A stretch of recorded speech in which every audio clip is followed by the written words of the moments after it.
Welcome to JNN Weekday News. I'm Unique Francis. Here now are the top stories.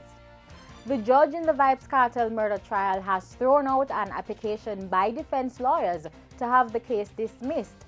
Justice Lennox Campbell moments ago ruled that Kartel and his four co-accused have a case to answer. The Crown is alleging that Kartel, whose real name is Adidja Palmer, entertainer Sean Campbell, popularly known as Sean Storm, Andre St. John, Shane Williams, and Kahira Jones murdered Clive Lizard Williams on August 16, 2011. It is alleged that Williams was killed at Kartel's Havendale St. Andrew house over two missing guns. Defense lawyers completed their submissions to the judge in the absence of the jury yesterday, after which lead prosecutor Jeremy Taylor responded on behalf of the Crown. The case will continue in the presence of the jury. The National Water Commission (NWC) is advising customers in the corporate area that most communities will experience reduced nighttime supply until the end of the month. The Commission says since last month, some communities have had supply restrictions between 10 p.m. and 5 a.m.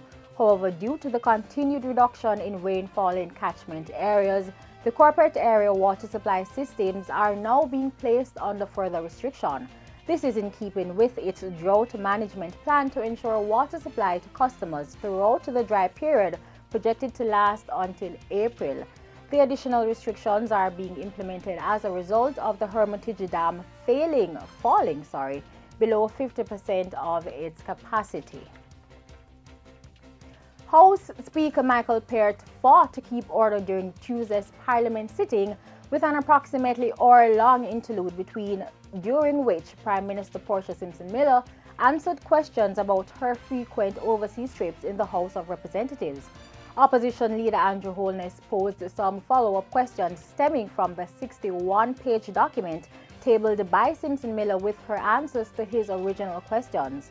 There were only a few copies of the document available. The opposition had to make do with 2 copies and the government members with probably 2 more. No copies were available for the press.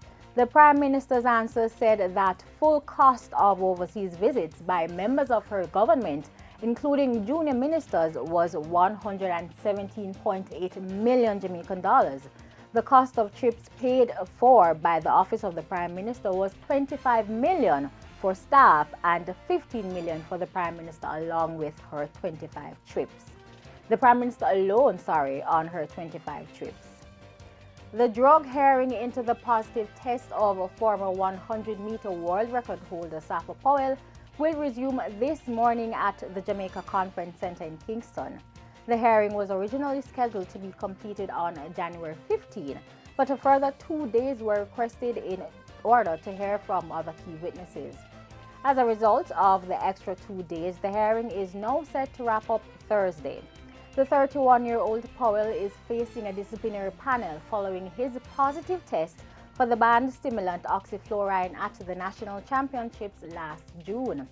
Powell blamed the positive tests on a new brand of nutritional supplements given to him by his physical trainer Canadian Chris Jureb.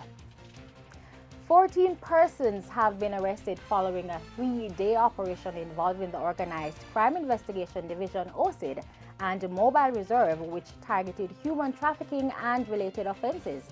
The 3-day crackdown commenced on the weekend.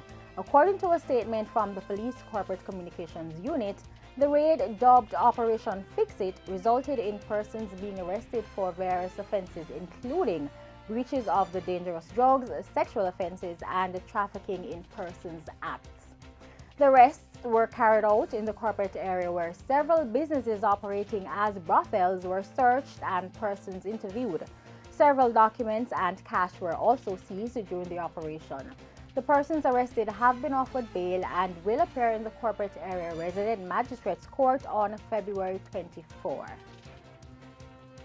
And those were our headlines. Do remember we stream live on our website at JamaicaNewsNetwork.com. I'm Unique Francis and this is JNN News Worth Watching.